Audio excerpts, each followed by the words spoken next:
Y los que estamos ya en nuestra silla nos colocamos en pie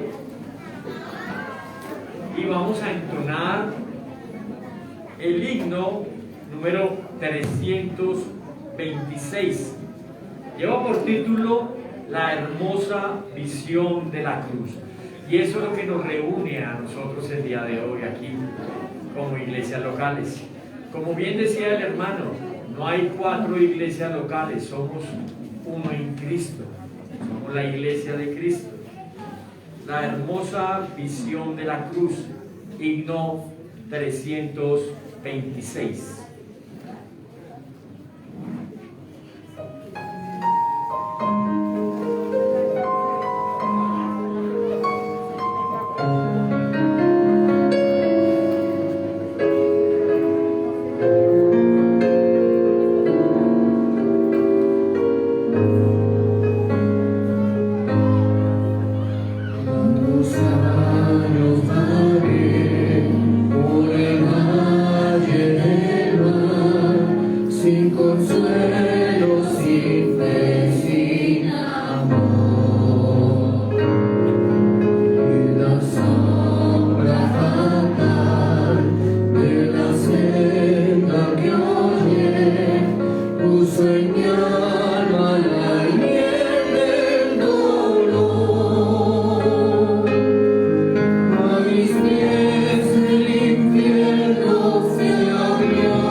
Queridos hermanos, muy buenos días a todos.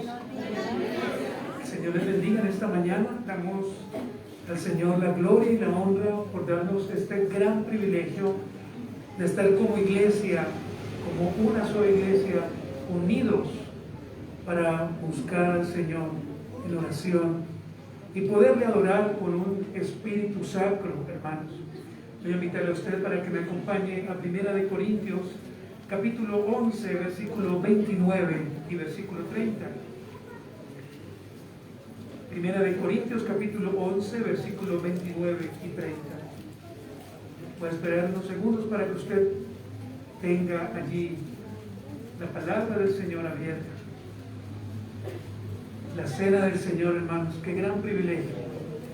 Dice la palabra del Señor, hermanos, en 1 Corintios capítulo 11, versículos 29 y 30, porque el que come y bebe indignamente sin discernir el cuerpo del Señor, juicio come y bebe para sí.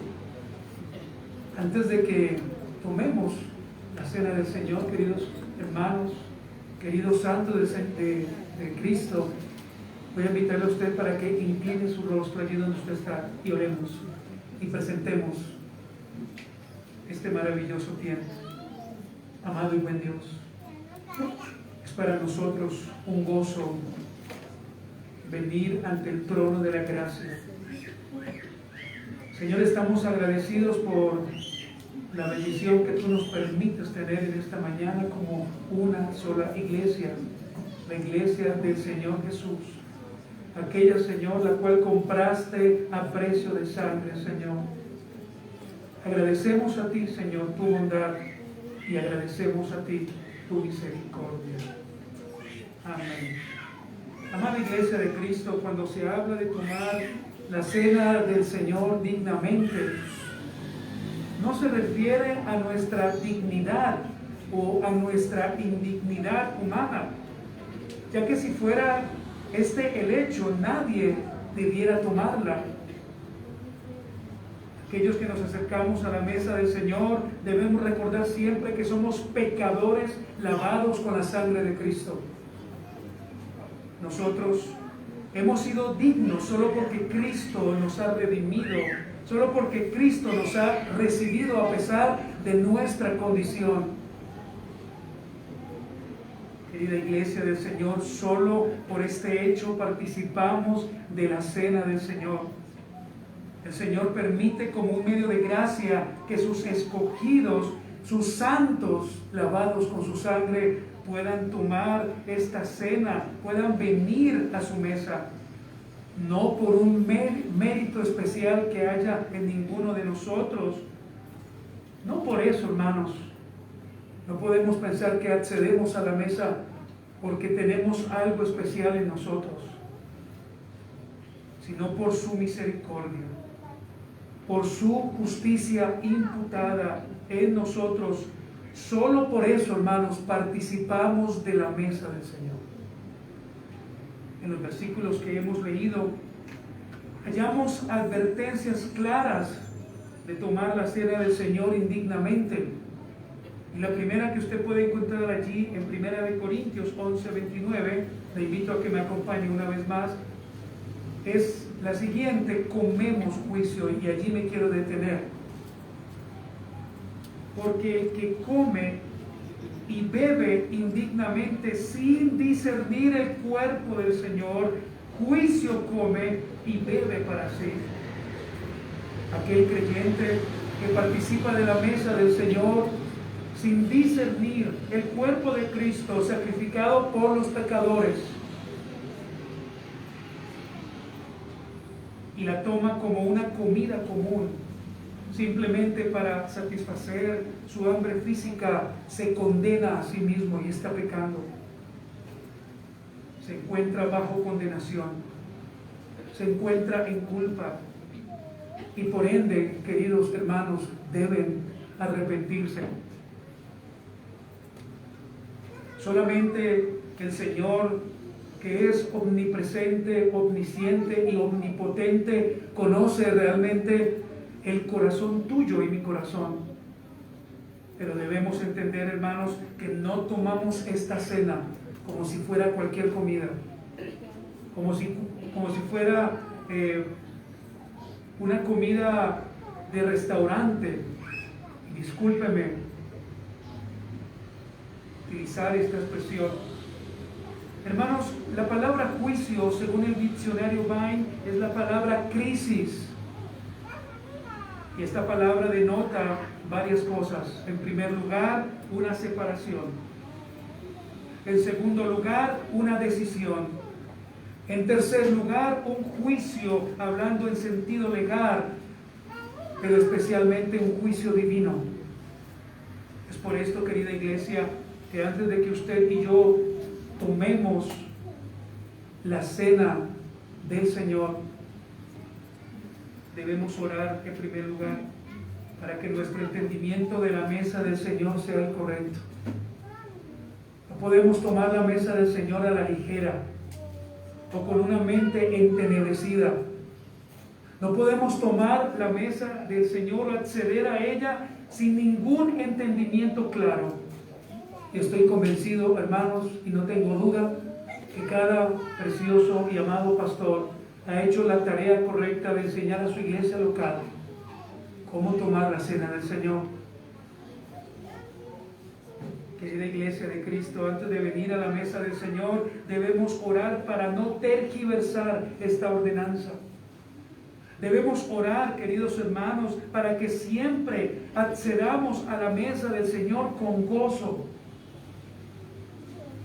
No puedes venir o no podemos venir a la mesa del Señor con amargura en nuestro corazón. Debemos orar, hermanos, en esta mañana, antes de que participemos de la mesa del Señor, para que nuestros corazones realmente estén centrados en Cristo y en su obra meritoria.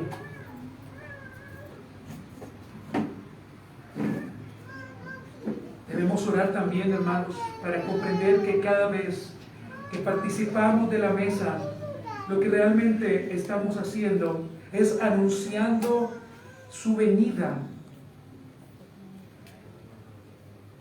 Lo que estamos haciendo en esta mañana, hermanos, en esta parte del culto, es diciéndole: Señor, ven pronto. Señor, queremos participar contigo de esta mesa.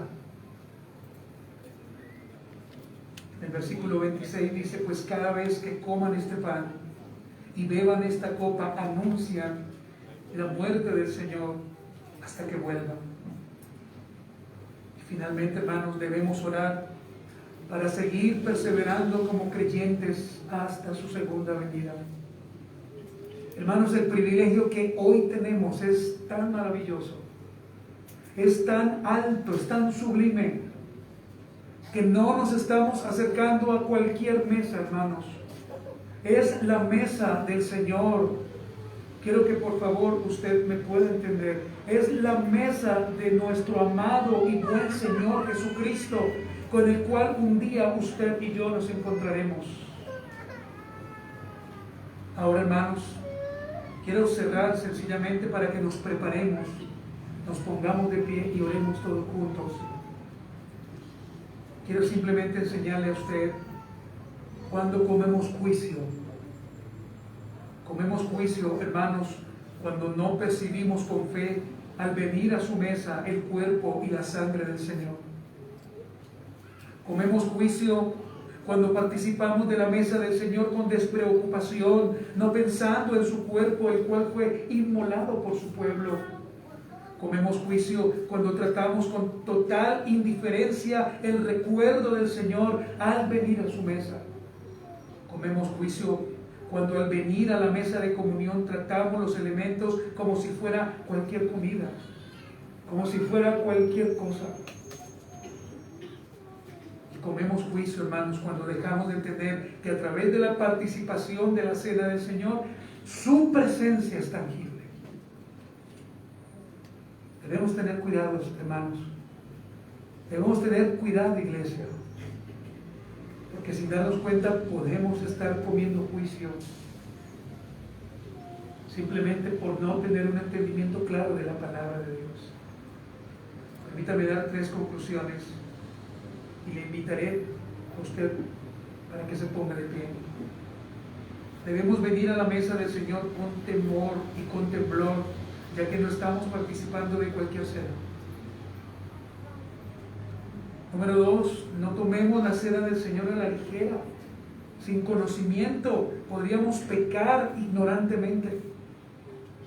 Finalmente, hermanos, la cena del Señor es una ordenanza seria, santa y con gran significado espiritual. No podemos acceder a ella sin antes examinarnos. Y eso es lo que vamos a hacer en esta mañana: examinar nuestra vida, pedir perdón al Señor y tomar esta gloriosa cena. Voy a invitar a usted para que se ponga de pie, todos en esta mañana como hermanos, y voy a invitar a mis amados pastores para que vengan aquí adelante y ellos puedan, por supuesto,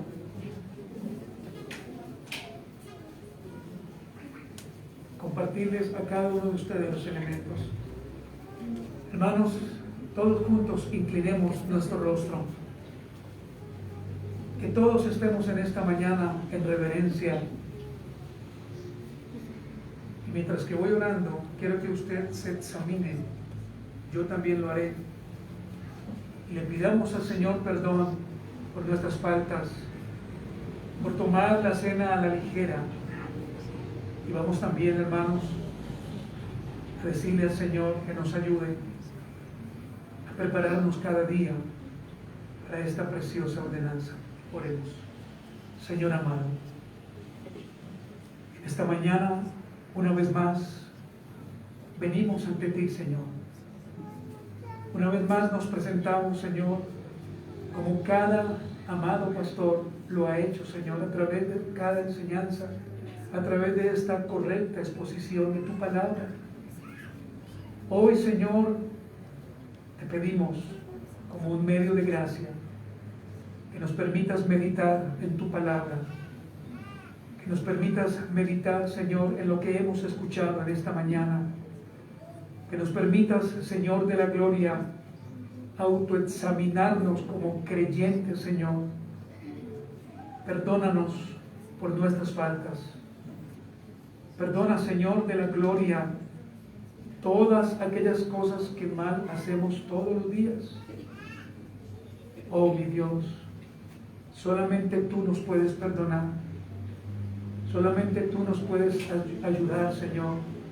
Agradecemos a ti porque tu obra meritoria en la cruz hizo eso precisamente: perdonar nuestros pecados pasados, presentes y futuros, Señor.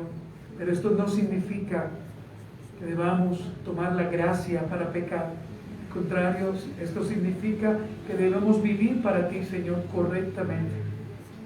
Hoy nos humillamos, Señor, delante de ti y clamamos a ti para que nos permitas hoy venir ante tu mesa en reconciliación, entendiendo que un día, Señor, si así tú lo quieres, si así lo permites, tomemos nuevamente contigo, Señor, en tu reino.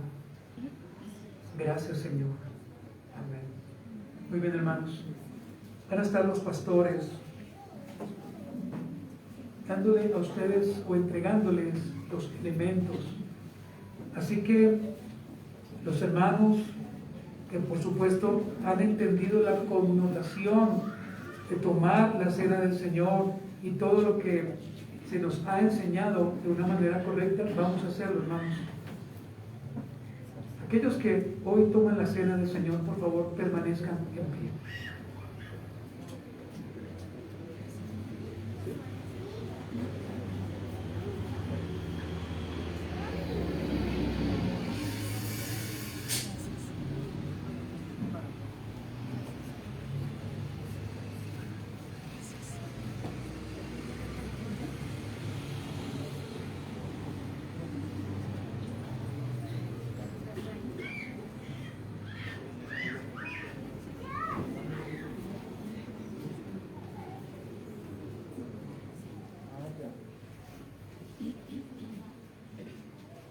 Cuando todos tengamos los elementos, queridos hermanos, vamos a permanecer allí en pie para orar y para poder participar de la cena. Usted puede seguir meditando allí en la palabra, hermanos, que en esta mañana hemos podido compartir.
Muy bien, hermanos, vamos a levantar, primera medida, el pan. Levántelo, así.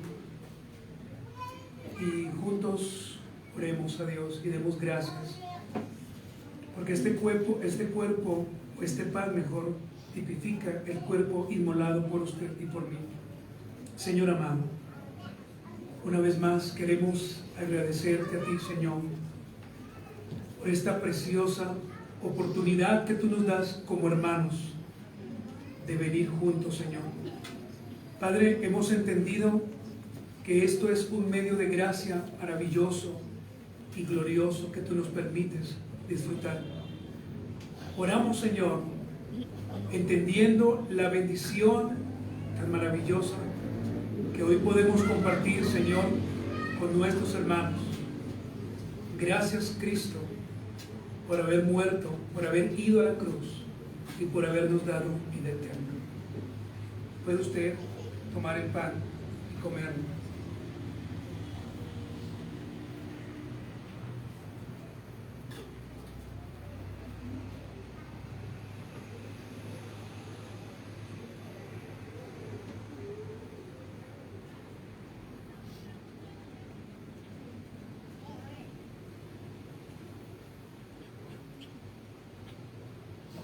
De la misma manera quiero invitarle para que levante conmigo,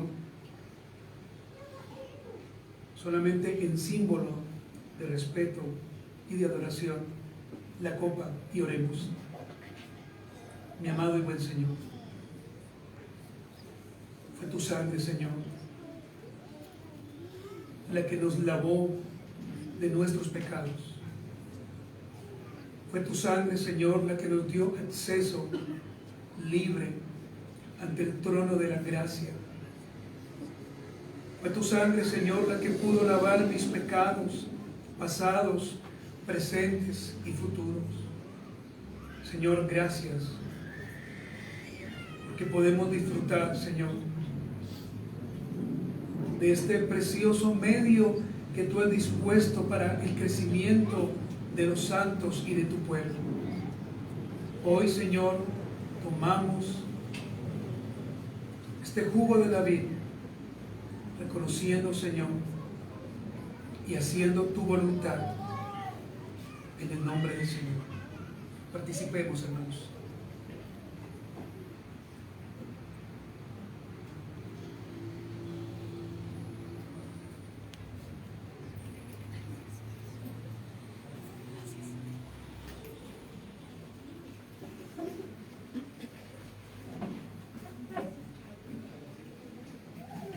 Y así como estamos, hermanos, para continuar con nuestro culto, finalmente oremos una vez más y demos gracias a Dios. Señor amado, gracias una vez más por esta mañana tan preciosa, por este culto unido, Señor, que hoy llevamos. Gracias por cada exposición, por cada pastor, Señor, por su iglesia local. Gracias, Señor, porque nos permites venir ante ti, Señor, y venir ante esta mesa sagrada. Ayúdanos, Señor, cada vez que vengamos a ella, reflexionar correctamente a través de tu palabra y que entendamos, Señor, que es un privilegio, que es un medio dispuesto por ti, Señor, para nosotros tus hijos.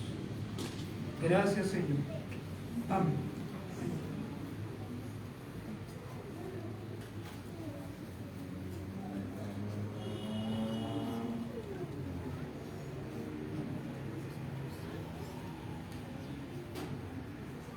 Hermanos, sentémonos por favor. Y en esta mañana entonces invito a nuestro querido y amado Pastor Manuel, que viene con la siguiente exposición.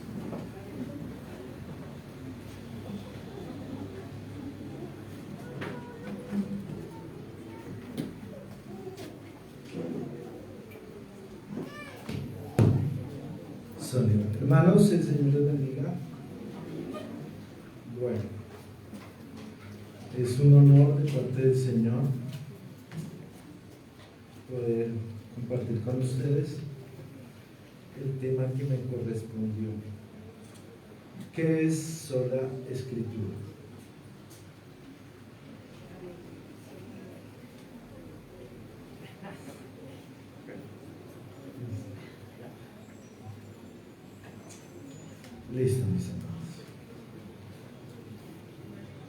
Bueno, para la exposición le invito a que busque en su Biblia Timoteo,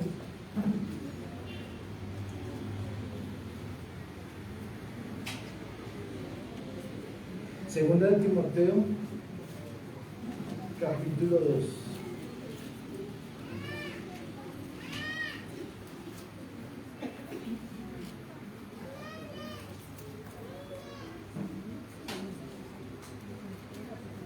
Versos 16 y 17. Segunda de Timoteo, capítulo 2, versos 16 y 17. ¿Listo? Lo vamos a leer todos juntos a la cuenta de 3.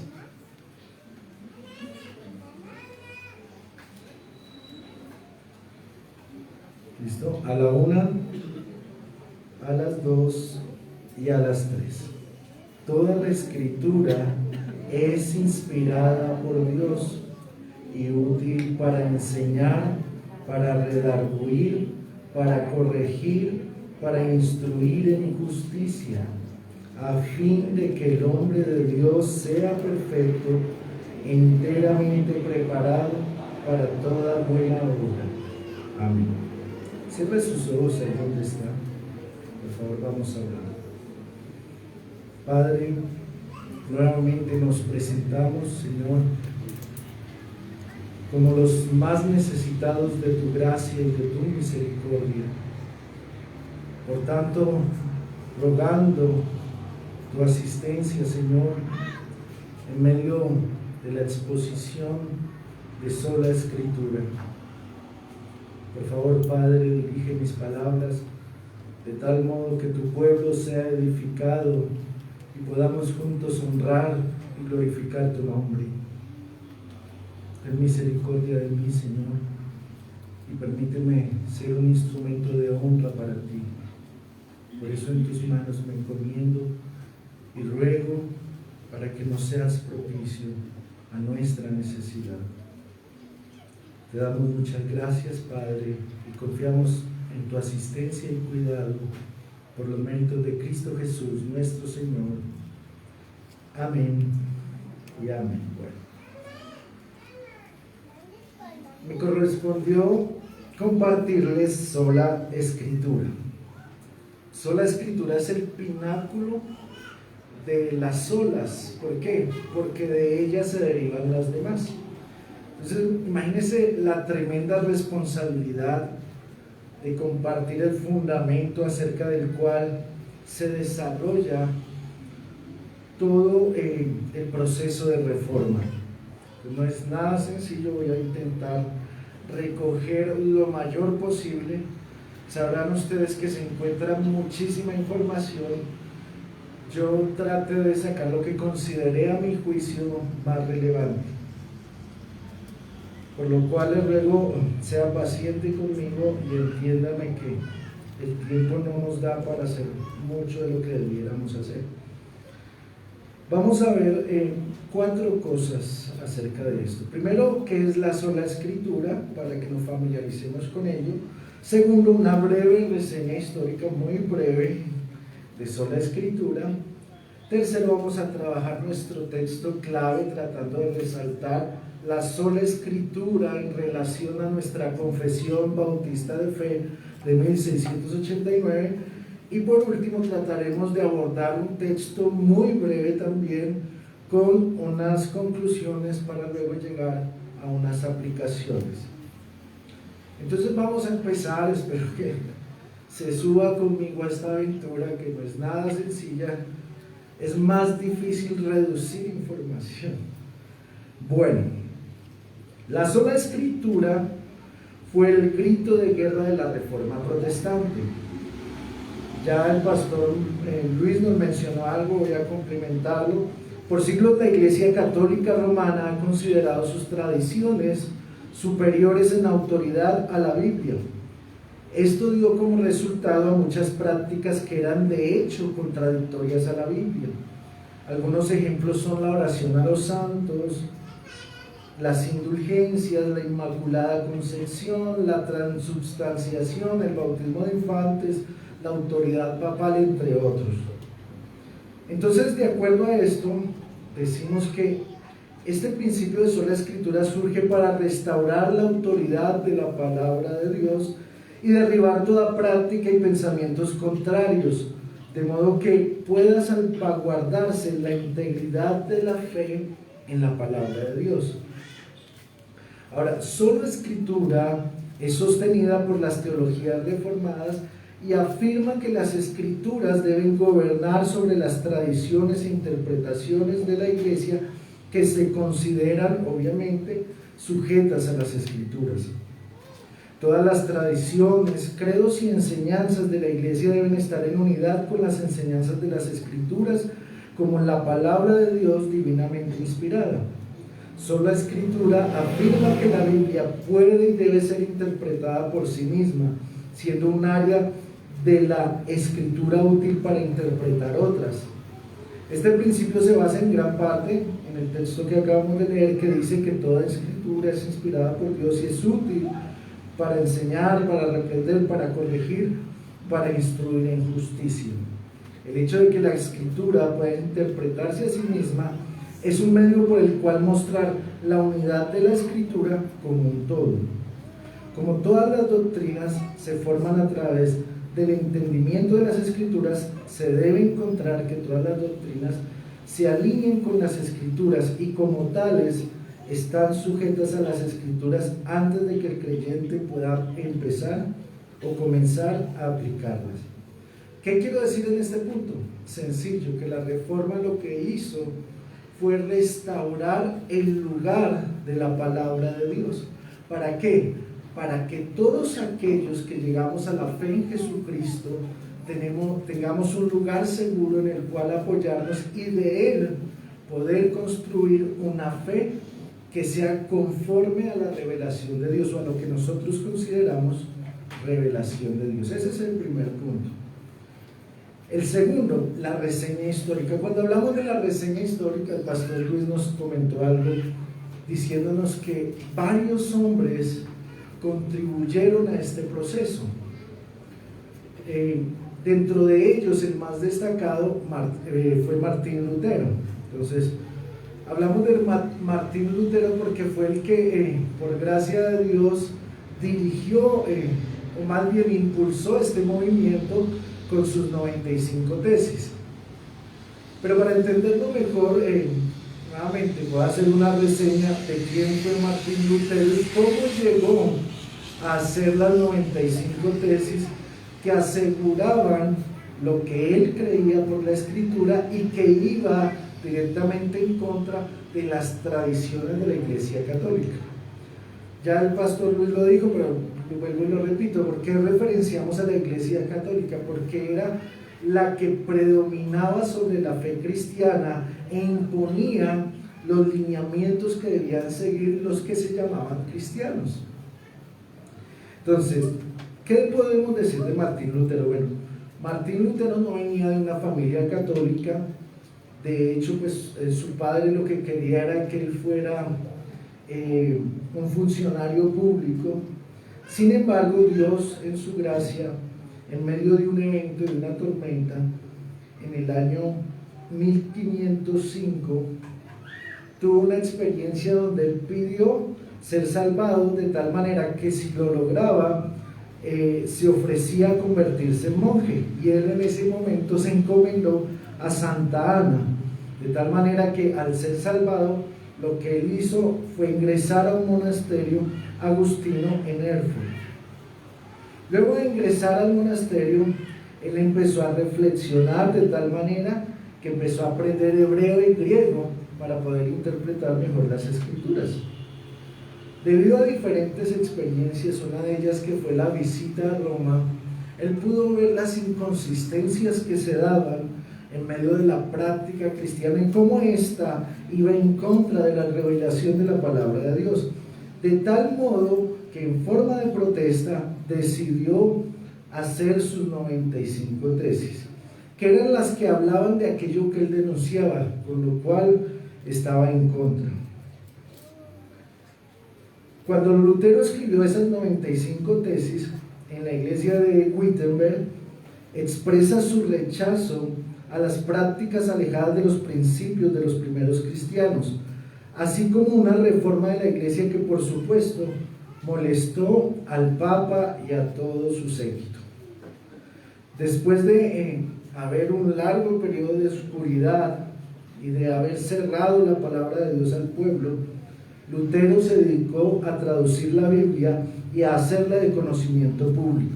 Él consideraba que las Santas Escrituras podían ser leídas e interpretadas por cualquier persona. Sus posturas le valieron la excomunión de la iglesia. Sin embargo, se abrió un nuevo capítulo en el cristianismo con la proliferación de nuevas iglesias protestantes.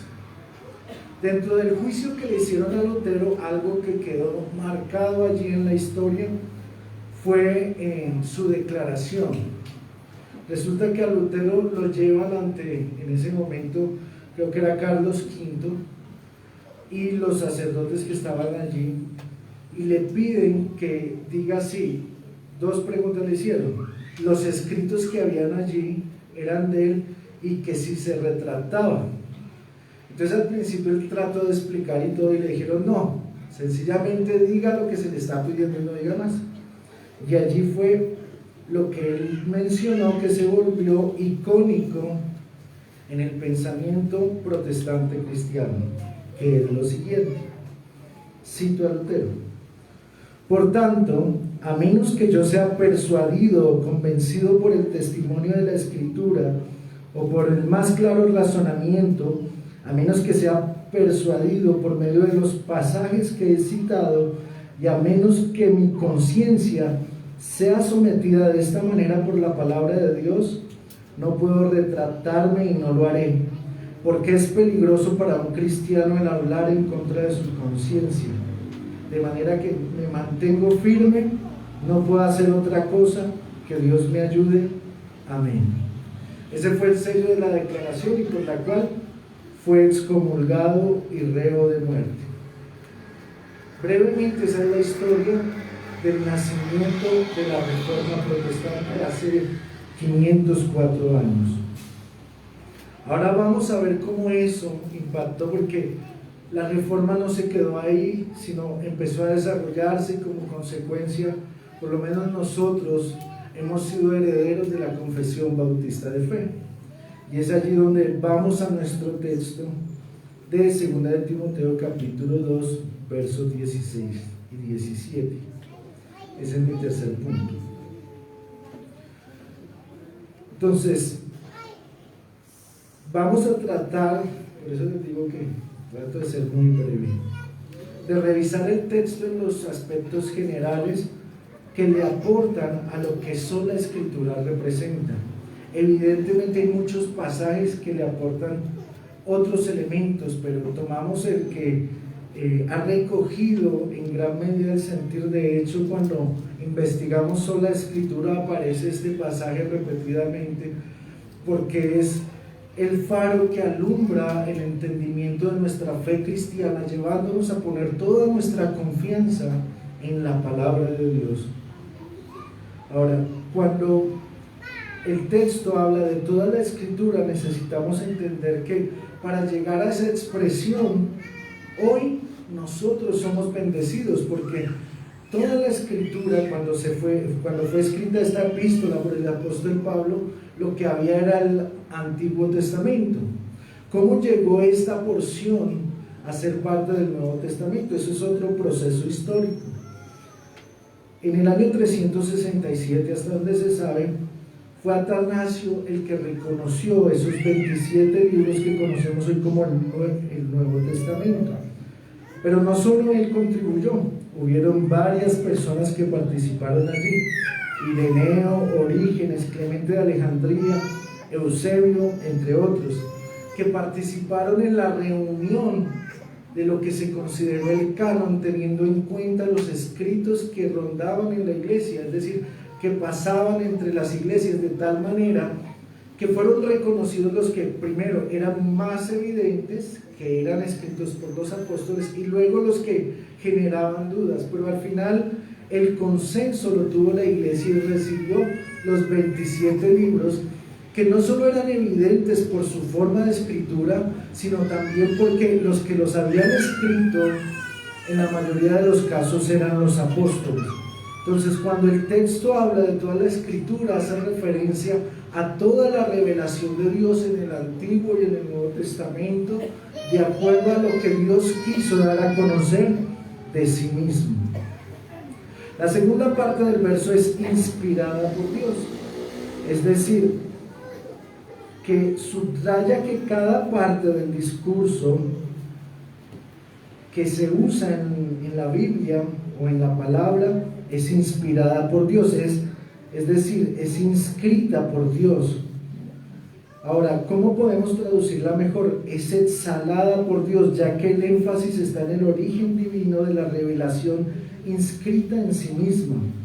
Entonces, cuando hablamos de inspirada, estamos diciendo que Dios mismo la dio. Sabemos que usó autores humanos, pero creemos que Él fue el que la habló, usando las manos de aquellos que escribieron estos textos.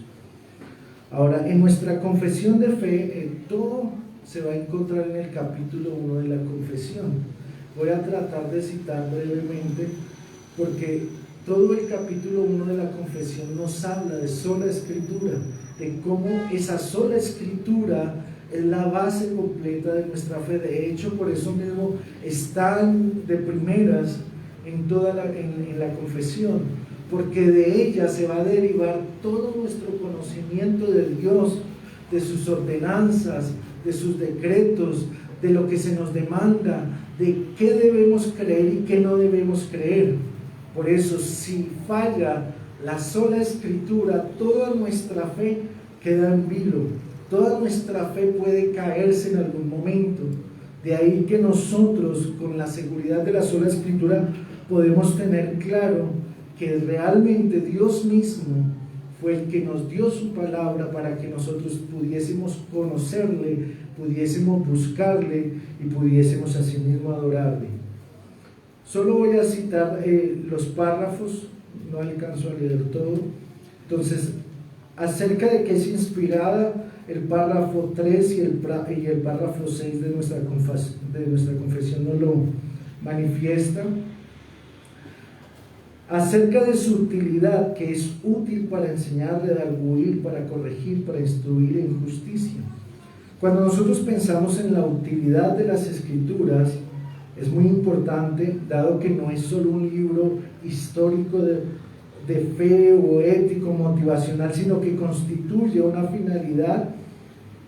Entonces tenemos que entender que debe ser usado como parte de nuestra vida en todos los asuntos de fe y conducta para aquellos que hemos creído en Él. La confesión de fe lo expresa en el punto 1 o en el párrafo 1 y en el párrafo 10. De acuerdo a esto podemos ver claramente que la sola escritura corresponde necesariamente con la disposición para escuchar, para meditar, para guardar, para poner por obra y enseñar la palabra de Dios, en función de Dios mismo y de su gloria, para que en ello podamos ser hallados como aptos en la fe.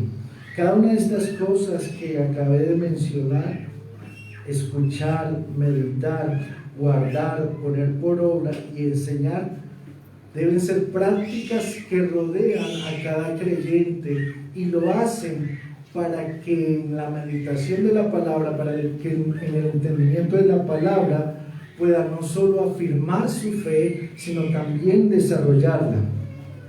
Ahora, cuando vemos la segunda parte de que es útil para enseñar, para redarguir, para corregir, para instruir en justicia, nos damos cuenta que para nosotros es fundamental en todo aspecto de la vida, de tal manera que podríamos considerar cada paso que damos a través de la Escritura. Por ejemplo, la Escritura nos enseña cómo ser padres, nos enseña cómo ser hijos, nos enseña cómo ser esposos, nos enseña cómo ser cristianos, nos enseña cómo ser trabajadores, nos enseña cómo adorar a Dios, cómo honrarle, cómo vivir para Él, de tal manera que ningún asunto de nuestra vida se le escapa a la palabra de Dios, y al contrario, se nos insta a conocerla de tal manera que podamos dar solución a todos nuestros asuntos, inclusive aquellos que puedan llegar a ser conflictivos. Por tanto, cada vez que nos vemos envueltos en alguna situación, nuestro primer consejero o nuestra primera fuente de consulta debe ser la palabra de Dios. Ahora, verso 17: a fin de que el hombre de Dios sea perfecto, enteramente preparado para toda buena obra. Ahí nos dice claramente que la Escritura tiene un destinatario específico. ¿Cuál es ese destinatario? El hombre de Dios. Y precisamente se denominó Antiguo y Nuevo Testamento, haciendo referencia al testamento como el legado que se da exclusivamente para algún familiar o para los hijos, ¿cierto? De tal modo que son los que tienen que ver con esa relación filial con Dios, los que tienen que participar de su palabra. Siendo este un punto importante, debemos considerar si realmente nosotros hacemos parte de esos destinatarios, porque la palabra de Dios es útil para ese destinatario, no para cualquier otro. Y es allí donde nosotros tenemos que tener el suficiente cuidado de saber si realmente, como dice el apóstol Pablo, estamos en la fe. Porque cuando decimos estamos en la fe, pensamos es en que estamos asumiendo los principios y preceptos que de la palabra de Dios se derivan. No puede haber fe, o por lo menos fe sana, fuera de la palabra de Dios, porque sabemos por Santiago que hay una fe diabólica, una fe satánica, que no tiene que ver con la Escritura.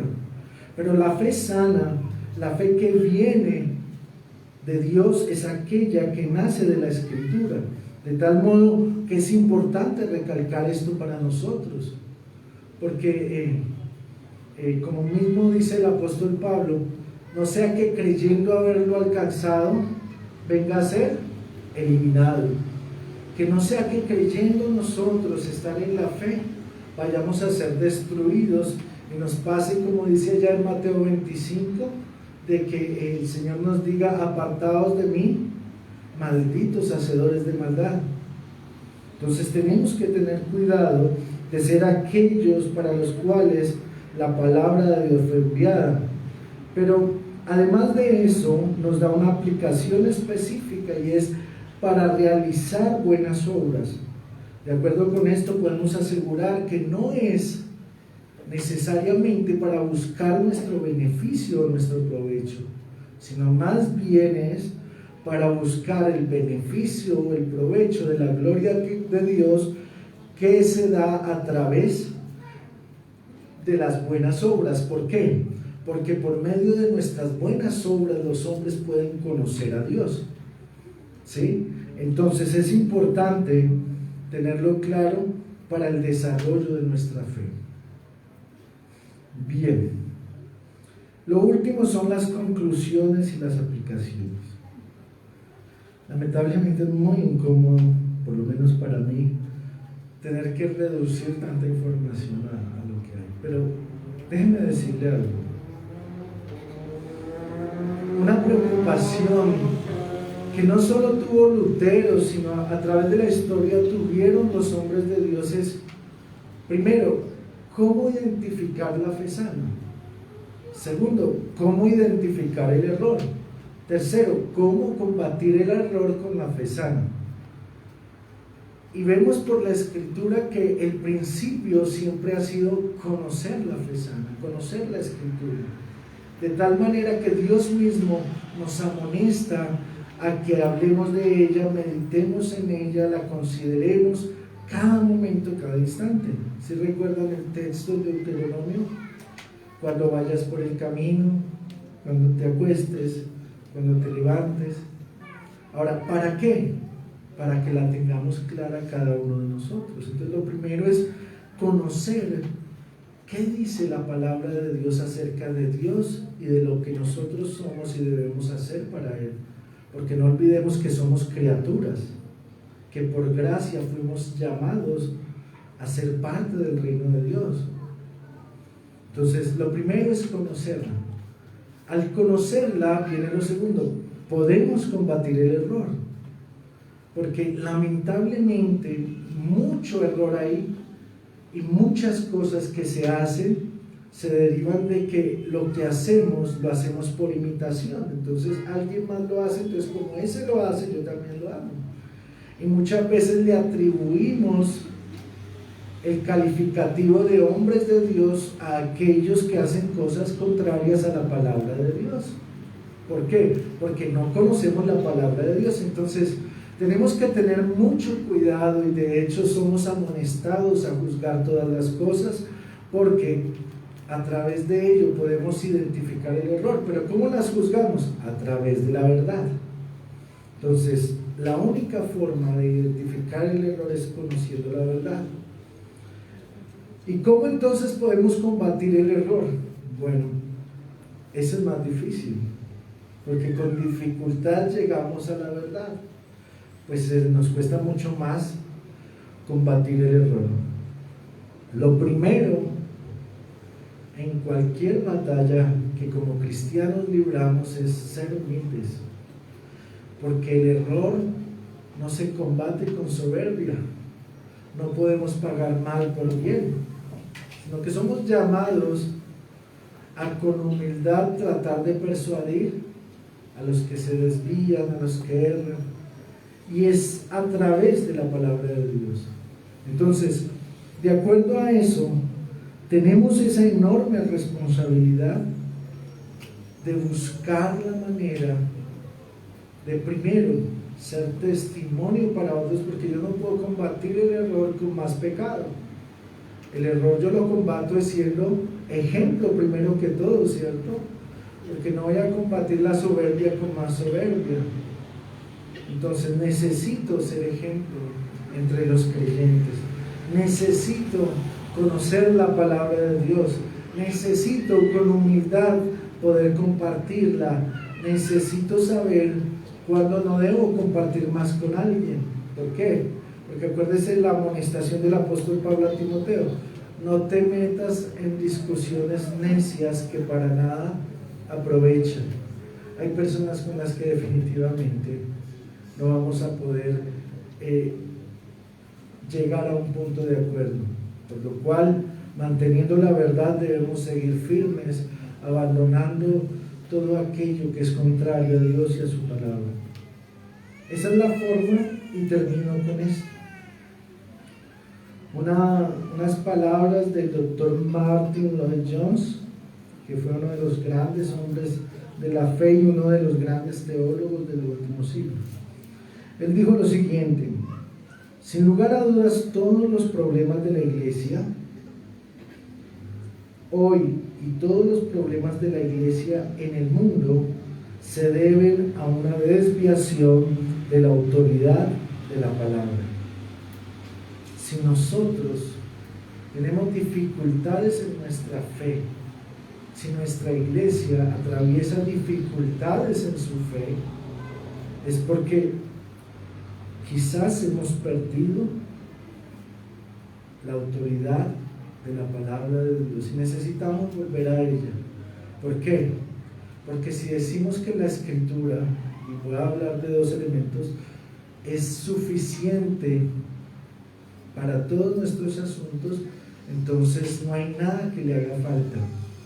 Pero si decimos que es autoritativa, entonces creemos que ella dice la verdad y en ella podemos apoyarnos con seguridad.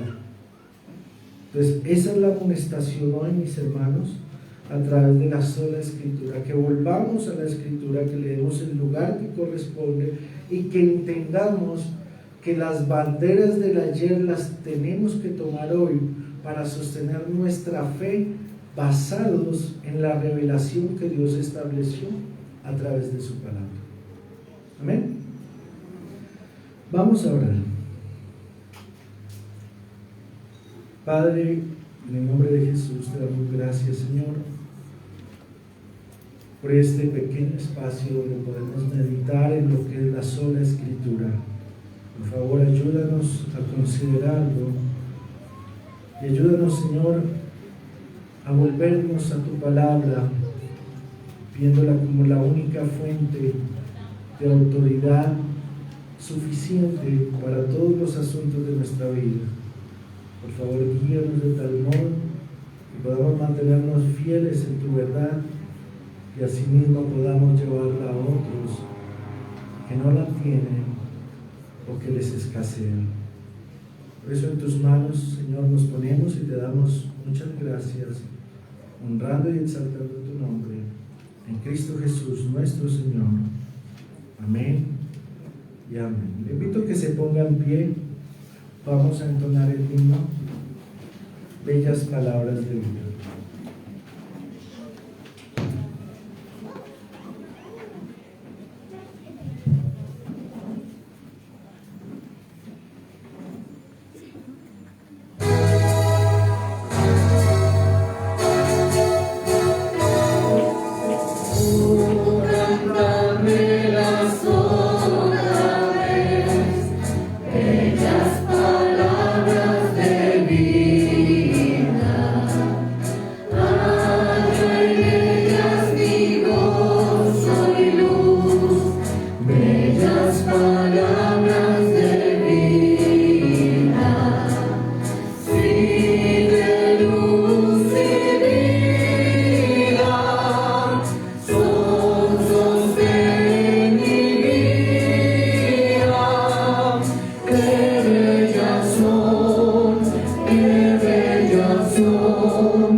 Invito al pastor Alex que nos acompaña con la siguiente exposición. Muchas gracias, señor.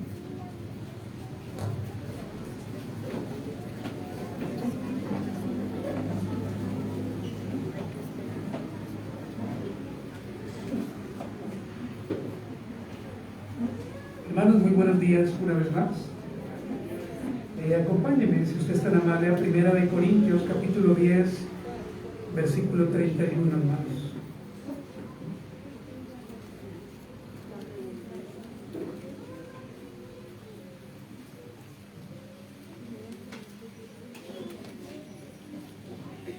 Primera de Corintios, capítulo 10, versículo 31.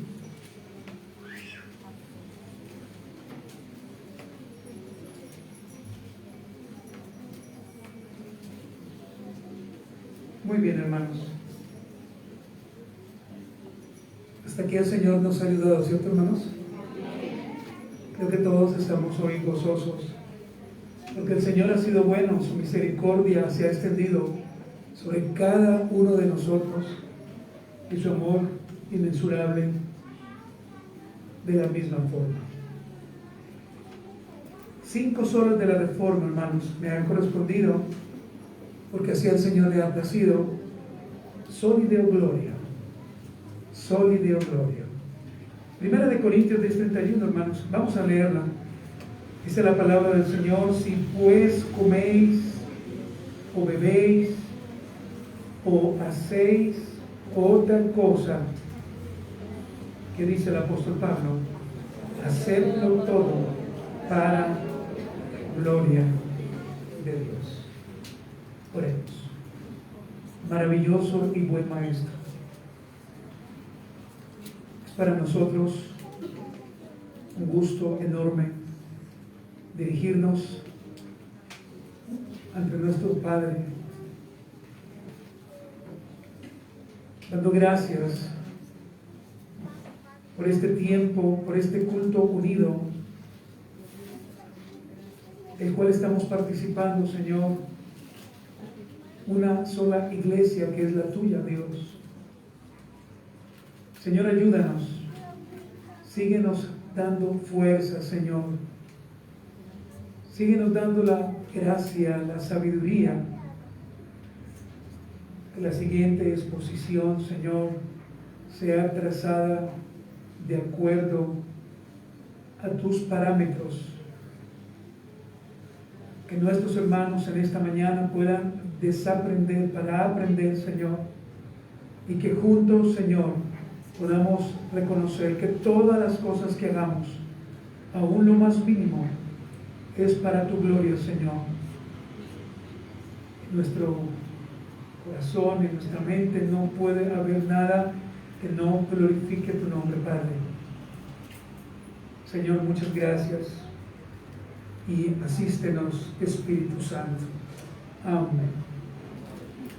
Queridos hermanos, me gustaría iniciar esta breve exposición diciendo que los reformadores entendieron por revelación de la palabra de Dios que toda la vida, absolutamente toda la vida de un creyente fiel a las sagradas Escrituras deben ser vividas y deben ser centradas bajo el señorío de Cristo,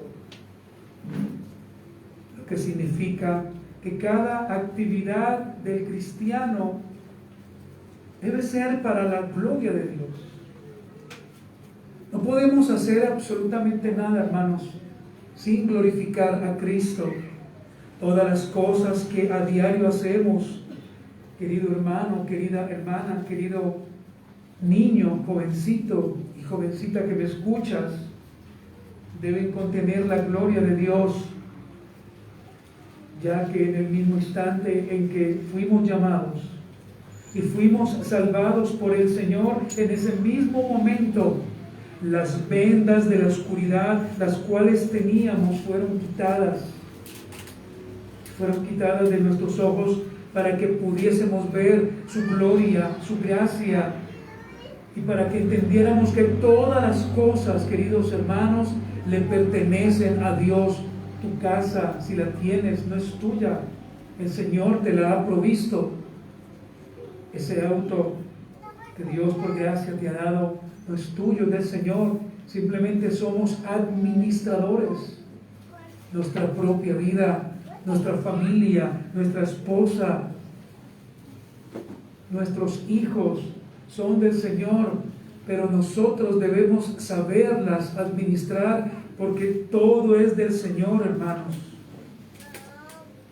Todas las cosas que tenemos o que un día tendrás le pertenecen solamente a Cristo. La vida y la muerte son del Señor. Hermanos amados, en esta mañana quiero compartir con usted los siguientes enunciados. En primer lugar, hermanos, ¿qué significa la frase soli Deo gloria? ¿Qué significa la frase soli Deo gloria? En segundo lugar, hermanos, para el apóstol Pablo, soli Deo gloria hacía parte de su vida diaria. Para el apóstol Pablo, soli Deo gloria hacía parte de su vida diaria. Por supuesto, hermanos, veremos conclusiones finales y también veremos algunas aplicaciones finales, entendiendo, hermanos, que esta palabra y las que hemos escuchado a través de nuestros hermanos expositores deben ser puestas en práctica. En primer lugar, hermanos, ¿qué significa la frase soli Deo gloria? Lo primero que voy a decir, hermanos, es que soli Deo gloria permea o cubre las demás solas anteriores. Sola escritura, sola fide, sola gratia o solo Christus. Ninguna de ellas, queridos hermanos, puede estar separada de la gloria que le pertenece solo al Señor. Cuando la recordamos nuevamente, cuando las colocamos en nuestra mente y en nuestro corazón, podemos ver que sola escritura, que sola fide, que sola gratia y que solo Cristo, todas, hermanos, nos conducen a una sola persona, a Cristo. Porque todo es del Señor, hermanos. En esta mañana usted y yo estamos acá porque el Señor así lo ha permitido, porque ha sido decretado desde la eternidad, porque el Señor le ha placido a usted y a mí darnos un día de vida para que usted hoy pueda arrepentirse. Usted y yo no sabemos si hoy, discúlpeme, pudiese ser el último día de nuestra vida en esta tierra. Y el Señor, hermanos, a través de cada enseñanza, a través de cada querido y buen pastor, nos ha venido hablando y nos ha llamado a que nos arrepintamos realmente, que reconozcamos a Cristo.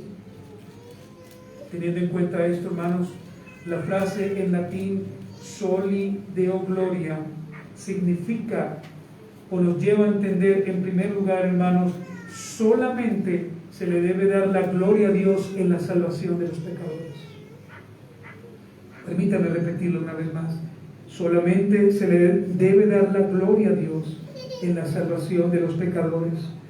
Hermanos, nuestra salvación, la cual predicamos y la cual creemos, es obra absoluta de Dios. Solamente el Señor, queridos hermanos, solamente Él puede salvar al pecador del infierno. Por lo tanto, toda la gloria debe ser dada al autor y consumador de esta gloriosa salvación, a Cristo. Nadie viene al Señor si Él no le llama. Solamente Cristo puede llamar al que Él quiera salvación. Y es muy posible que en esta mañana el Señor te haya traído hoy a esta reunión para salvar tu alma. Por lo tanto, debes arrepentirte y debes creer en Él y debes darle a Él la gloria, porque solamente la gloria de Cristo. Soli Deo gloria significa la soberanía de Dios que está sobre todos los aspectos de la vida del creyente. El Señor, querida iglesia, es quien rige nuestra vida. Tu pasado, tu presente y tu futuro están en las manos del Señor. Ya no declaramos, ya no profetizamos, ya no ordenamos, porque hemos entendido que estamos sometidos a la soberanía perfecta de Dios. Y es el Señor quien conoce realmente, hermanos, nuestro destino. Pero mientras que partimos de este mundo, hermanos, soli Deo gloria. Soli Deo gloria significa que toda la vida del creyente deberá ser vivida para la gloria de Dios. Y esto significa, hermanos, que en todos los aspectos de nuestra vida debemos vivir para honrar el nombre del Señor Jesucristo. Lo que hacemos, lo que pensamos, cómo actuamos, cómo tratamos a otras personas, cómo hablamos de otros hombres y mujeres, cómo nos vestimos. Hermanos, todo debe ser para la gloria de Dios. Cómo tratas a tus hijos, hermana, cómo tratas a tu esposo o a aquellos que estamos casados, cómo tratamos a nuestras esposas. Todo lo hacemos para la gloria de Dios. Amén, hermanos. Permítame agregar algo más. El catecismo de Spurgeon formula en la pregunta número 1: ¿cuál es la finalidad principal del hombre? Quise tomar este catecismo porque hay otros que de la misma manera formulan esta misma pregunta. ¿Cuál es la finalidad principal del hombre? La finalidad principal del hombre es glorificar a Dios. Esa es la finalidad.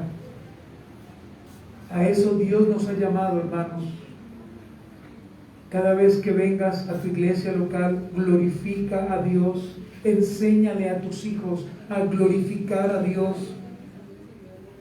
Enséñale a tus parientes a glorificar a Dios a través de tu vida, a través de tus palabras, de tu comportamiento. La finalidad principal del hombre, dice el hermano Spurgeon, es glorificar a Dios y disfrutar de Él para siempre. Finalmente, hermanos, Soli Deo Gloria define la esencia de la adoración a Dios. Es decir, hermanos, la adoración en nuestras vidas o en las iglesias locales deben estar centradas solo en la persona de Cristo, quitando de las mismas ese evangelio distorsionado, ese evangelio pervertido, ese evangelio falso, ese evangelio egocéntrico, ese evangelio mentiroso, ese evangelio que exalta al ser humano. Cuando se predica la palabra de Dios, queridos hermanos, Cristo debe ser exaltado, el pecador debe ser humillado y se debe promover a través de la palabra la santidad con la cual debemos vivir todos, hermanos. Punto número 2, hermanos. Para el apóstol Pablo, Soli Deo Gloria hacía parte de su vida diaria. Quiero tomar como referencia al apóstol Pablo. Quería traer otros siervos en la Biblia, pero a través de 5 versículos que estaremos leyendo, veremos cómo para este maravilloso hombre de Dios, Soli Deo Gloria, era su sello. Acompáñenme a Romanos capítulo 11, versículo 36. Quisiera que todos estuvieran en la Biblia, hermanos. Romanos capítulo 11, versículo 36. Puede usted anotarlo también para su estudio personal. Porque de Él y por Él y para Él son todas las cosas. A Él sea, ¿qué, hermanos? La gloria por los siglos. Amén. Soli Deo Gloria. Primera de Corintios capítulo 6 versículo 20. Primera de Corintios capítulo 6 versículo 20. Porque habéis sido comprados por precio. Que sigue diciendo el apóstol Pablo, glorificad pues. ¿A quién, hermanos? A Dios en vuestro cuerpo y en vuestro espíritu, los cuales son de Dios.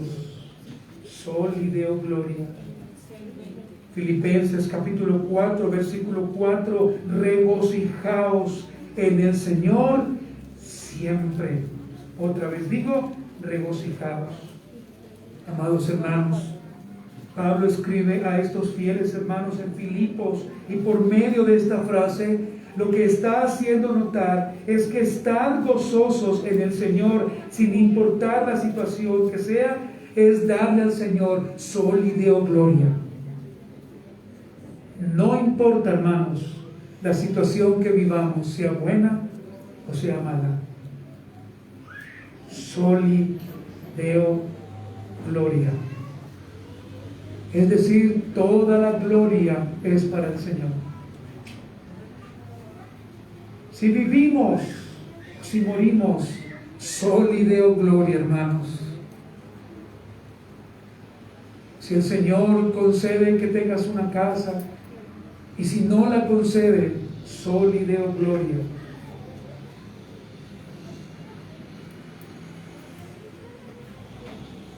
Primera de Corintios capítulo 10 versículo 31, hermanos, que es el versículo con el cual iniciamos. Si pues coméis o bebéis o hacéis otra cosa, hacedlo todo para la gloria de quién, hermanos, de Dios. Absolutamente todo lo que hagamos, hermanos, sin importar lo que hagamos, la gloria siempre será para el Señor. Si hoy no tienes, pero mañana el Señor te permite tener mucho, ten cuidado con envanecerte, porque fue el Señor quien te ha dado y te dará. Nadie más, hermanos. Soli Deo Gloria debe ser nuestra firma. SGD. Así firmaba Sebastian Bach. Soli Deo Gloria. Póngase de pie esta mañana, hermanos, y vamos a orar. Y vamos a agradecer a Dios. Pero permítame, antes de finalizar, darle a usted algunas conclusiones finales. La primera conclusión, hermanos, es esta: Soli Deo Gloria debe ser diariamente nuestro estilo de vida. Soli Deo Gloria debe ser diariamente nuestro grito de victoria como reformados, como adheridos a la reforma, como adheridos a la Confesión de Londres de 1689. Soli Deo Gloria debe ser nuestra identidad como creyentes. Que cuando alguien te ve a ti o me ve a mí, pueda decir: allí va alguien que glorifica a Dios en todo lo que hace, y que reconoce que lo que Él tiene es porque al Señor le ha placido dárselo. Número 2, hermanos, como creyentes debemos ser diligentes en abrazar, vivir y reflejar Soli Deo Gloria. Y permítame formular para ti esta pregunta, ya que mientras que estudiaba yo me la hice en varias ocasiones. ¿Realmente nuestra vida refleja Soli Deo Gloria? ¿Realmente nuestra vida, hermanos, refleja eso? ¿O qué es lo que refleja tu vida? Porque en el culto nos vemos todos muy bien, con corbata, con vestido, vemos muy bien. Pero Soli Deo Gloria es el grito de batalla tuyo en tu casa, en tu colegio, en tu universidad o donde quiera que vayas, para que meditemos. Oremos, hermanos, y demos gloria a Dios. Amado y buen Señor, esta mañana te agradecemos por darnos una vez más la oportunidad de escuchar tu palabra. Estamos escuchando la palabra de un hombre. Es tu palabra la que ha sido exhalada, como nos lo enseñaba el pastor Manuel, a través de tus labios, Señor. Gracias, Padre, porque la salvación que tenemos es por gracia. Gracias, Señor, por la fe que nos has permitido tener en Cristo, la que ha sido puesta en nosotros. Gracias, Señor de la gloria, porque es solo en Cristo que reposa nuestra vida. Es solamente en Él, es solamente en el Señor. Si Cristo no nos hubiese llamado y perdonado, si no nos hubiese lavado con su sangre, Señor, ¿qué sería de nosotros? Estaríamos muertos y en el infierno.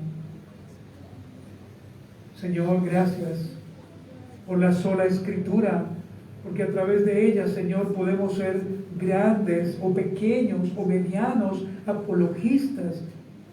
Debemos defender, Señor, las verdades escriturales, Señor.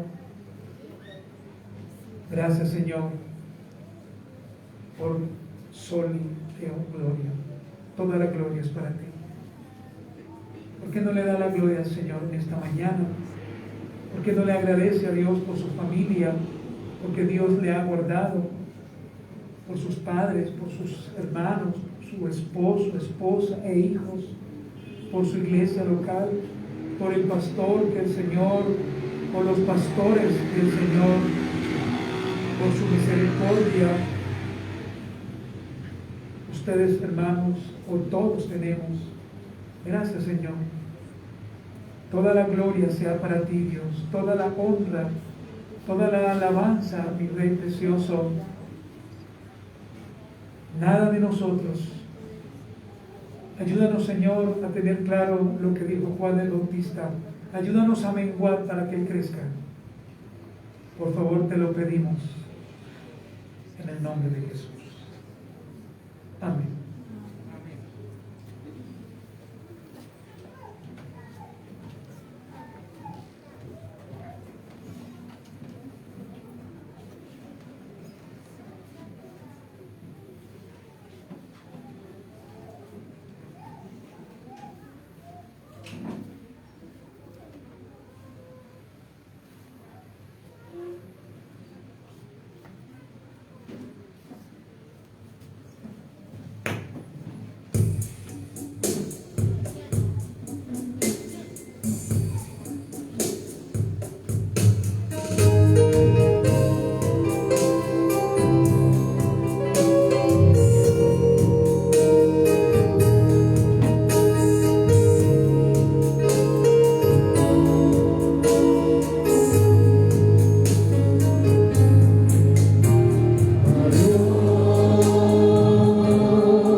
Bueno, hermanos, vamos así como estamos.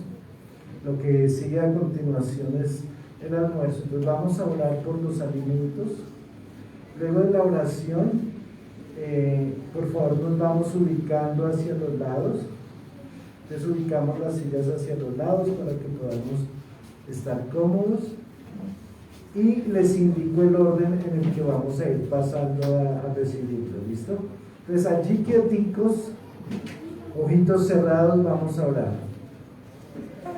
Padre, en el nombre de Jesús, acudimos nuevamente a ti con acciones de gracias, glorificando tu nombre, exaltándote, porque has sido bueno para con nosotros en esta mañana, nos has bendecido con tu palabra, nos has bendecido con los signos, y ahora, Padre, nos bendices con los alimentos. Por eso, Padre, rogamos sean de agrado para cada uno de nosotros, rogamos sean de provecho, Señor, nos den fuerza y nos renueven, Señor, para continuar adorando y exaltando tu nombre, Dios amado. Permite que en este tiempo podamos disfrutar también de la comunión de los hermanos, podamos disfrutar de su amor y de tu gracia manifestada a través de ellos. Nos soltamos en tu mano, honrando y exaltando tu nombre, en Cristo Jesús nuestro Señor. Amén y amén. Entonces, mis hermanos, vamos a iniciar, le vamos a